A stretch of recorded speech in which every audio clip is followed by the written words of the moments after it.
Boa noite aí, meu. Vamos lá, meu filho. Você tá aí, cara? O senhor tá ao vivo, o senhor tá ao vivo. Tá ao vivo aqui na turma. Gastronomia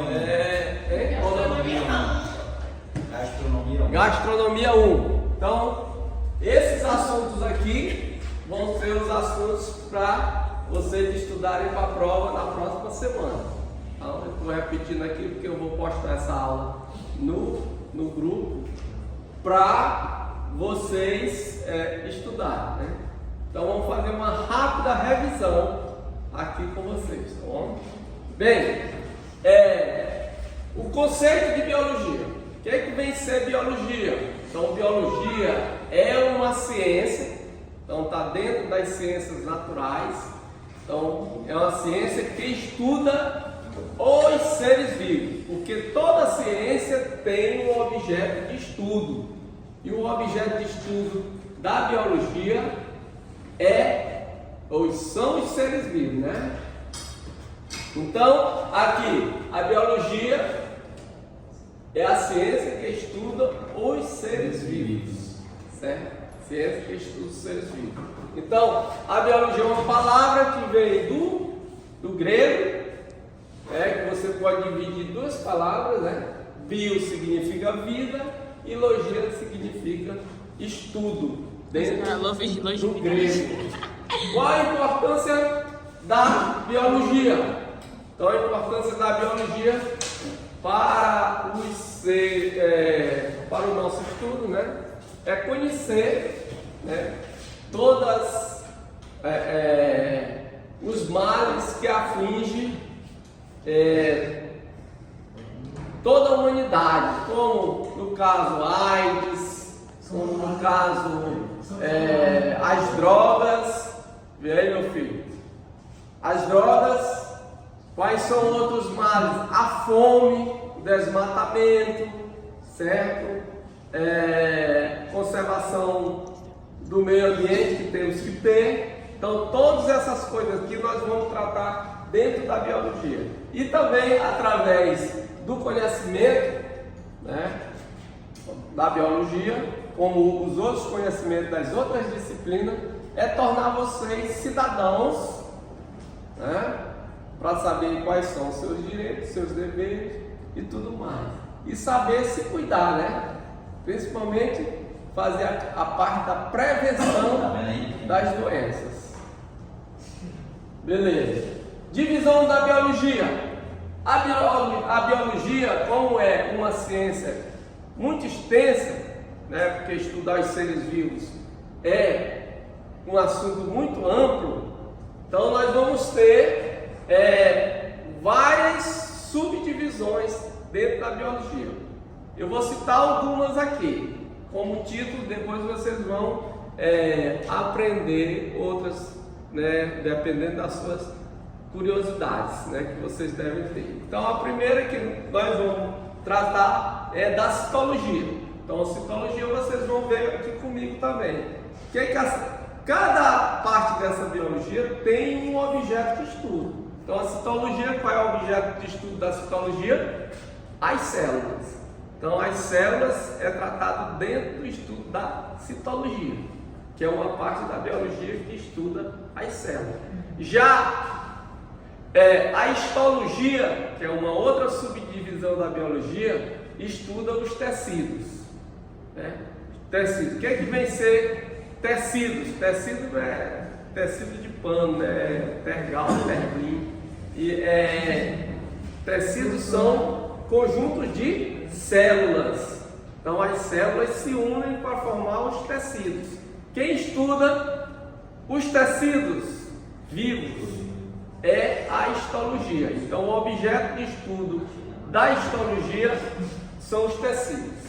Bem, temos a genética, né, que estuda os genes, né, as transmissões de caracteres biológicos entre os seres vivos, certo? E temos a evolução, que estuda as mudanças ao longo do tempo. Temos a ecologia, que estuda as relações entre os seres vivos e entre os seres vivos e o meio, e etc, etc.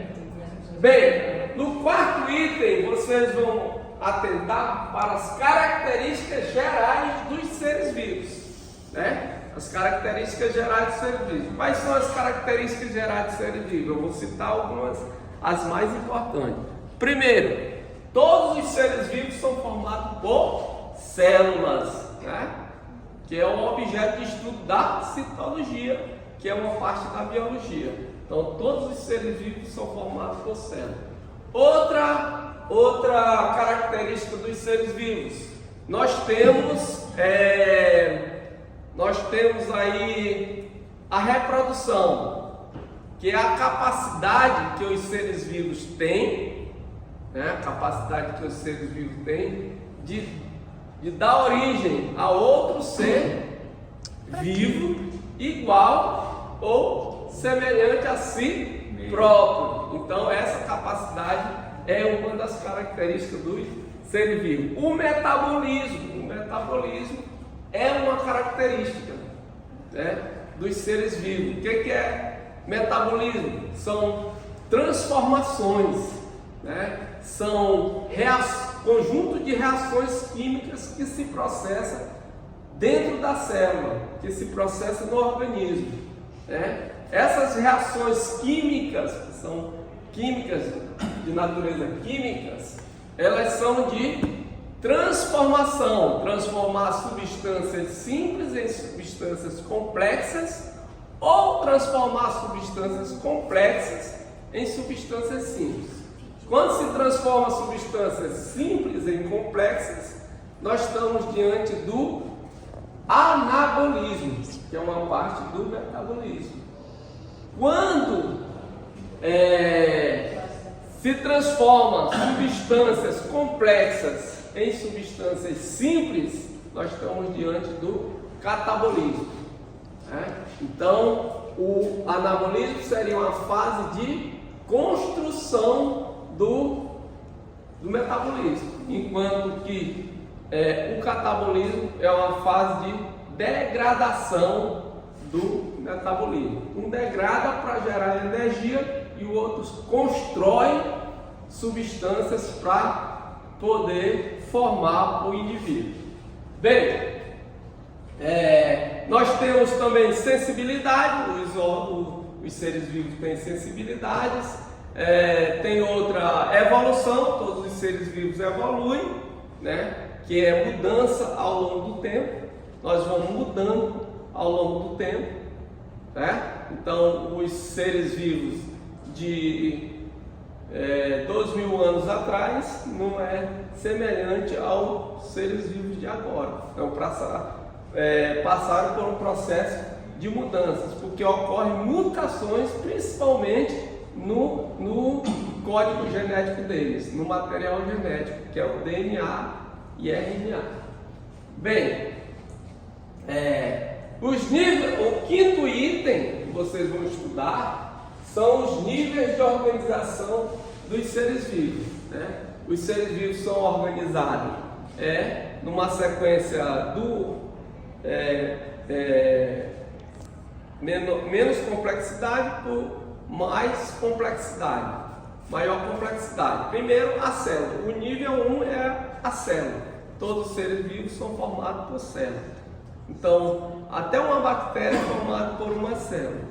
Depois vem os tecidos, as células vão formar os tecidos, os tecidos vão formar os órgãos vão formar os sistemas, os sistemas vão formar o organismo, e o organismo é o próprio indivíduo. É claro que existem seres vivos que não passam por todos esses níveis de organização. Uma bactéria, ela só tem um nível, ela forma o nível 1, que é da célula, e ela já pula para o nível de população, porque o conjunto de indivíduos da mesma espécie forma população, que é o nível seguinte. O nível seguinte de população vem ser comunidade. Comunidade vem ser o conjunto de populações, né? O conjunto de populações limitada a uma área. Então nós temos a comunidade da Coab, que tem várias populações, né? Então está limitada em uma área. As comunidades, né? Os indivíduos, as populações, havendo uma interação entre si e com o meio ambiente, elas já formam o ecossistema.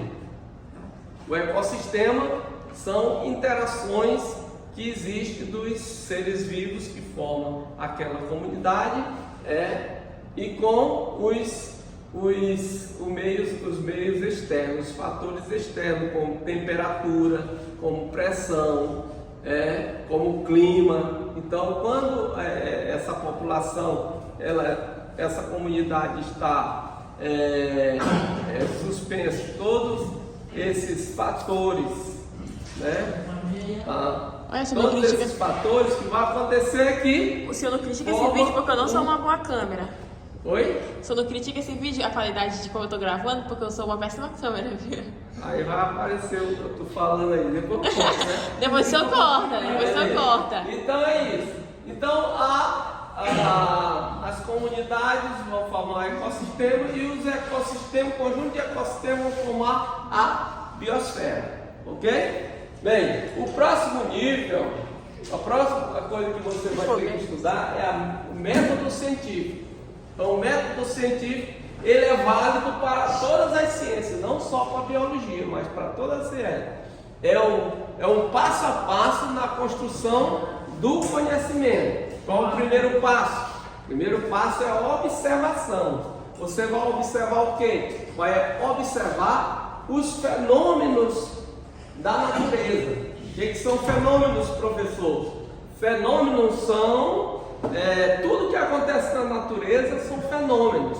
Por exemplo, uma folha que cai, certo? Um carro que passa em alta velocidade, um ar-condicionado funcionando, um jogador de futebol fazendo gol. Então tudo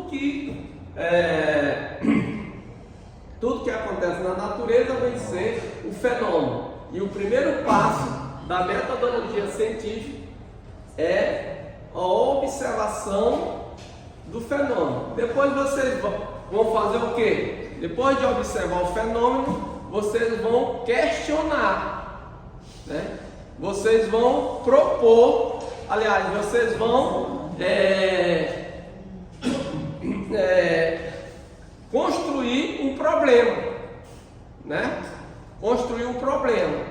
E o terceiro passo é formular hipóteses para explicar o fenômeno, para explicar o problema, para dar soluções ao problema.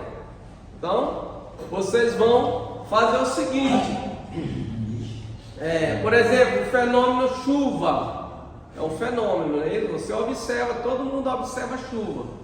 Aí você vai formular um problema. Como é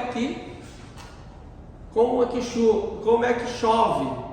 Por que chove? Né? Vocês vão formular esses problemas. Aí vocês vão dar explicações para isso, né? Tem gente que dá qualquer tipo de explicações. Essas explicações a gente chama de hipótese, né? Aí você separa as hipóteses. Aí o passo seguinte é você testar essas hipóteses. Vocês vão testando uma a uma. Se testando der positivo, o teste for positivo, for comprovada as hipóteses, então essa hipótese já é chamada de teoria. Teoria vem ser a explicação para o fenômeno, ok? Esse é o método científico. Depois vocês vão estudar a biogênese versus biogênese. O que é a biogênese? Era tipo aquele tempo, tipo uma polarização que existia entre os cientistas. Alguns cientistas adeptos da abiogênese acreditavam que os seres vivos vinham de seres não vivos, certo? Então existia cientistas naquela época, né, que ensinavam até produzir seres vivos, colocando camisas suadas com germes de trigo num canto de uma sala úmida.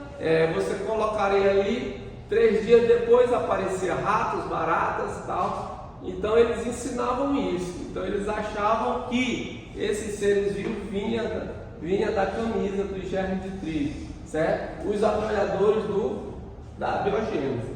Já os cientistas que defendiam a biogênese, eles falavam o seguinte, que todos os seres vivos vinha de outro ser vivo, não tinha essa história de vir de um ser não vivo, vinha a partir de outro ser vivo.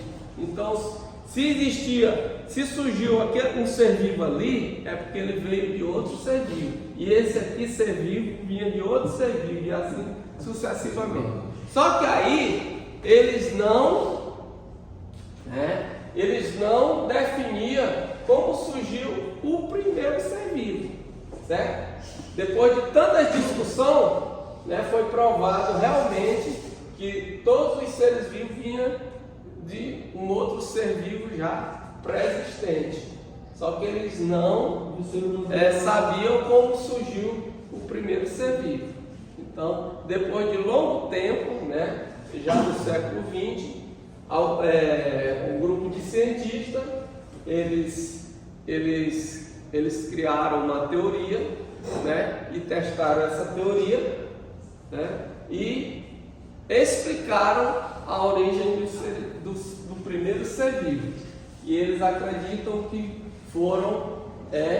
surgiu nos mares pré-cambrianos, Então a vida surgiu na água, Então a vida surgiu na água através de algumas substâncias, algumas substâncias que eram preponderantes para a formação da matéria orgânica. Formando a matéria orgânica, então era possível formar o primeiro ser vivo. Porque para se surgir o primeiro ser vivo era necessário que formasse a matéria orgânica. Porque o ser vivo basicamente é formado por matéria orgânica e inorgânica. Mas matéria inorgânica existia muito na Terra primitiva. Então, existia algumas substâncias como metano, como vapor de água, certo? Metano, vapor de água e gás hidrogênio, Essas substâncias teriam se reagido entre si através das temperaturas muito altas, da Terra, que as temperaturas eram mais altas do que 100 graus Celsius, Essa temperatura não era essa temperatura mais ou menos, era mais ou menos a temperatura atual era igual a do Piauí. Não era igual a do Piauí, Era muito maior, cerca de 500, 600 graus Celsius. A Terra foi esfriando.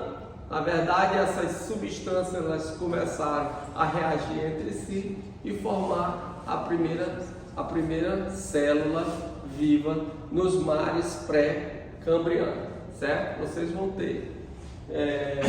vão estudar isso aqui, eu vou colocar lá no texto para vocês, para estudar isso aqui, tá bom? Beleza? Muito obrigado e uma boa noite a todos.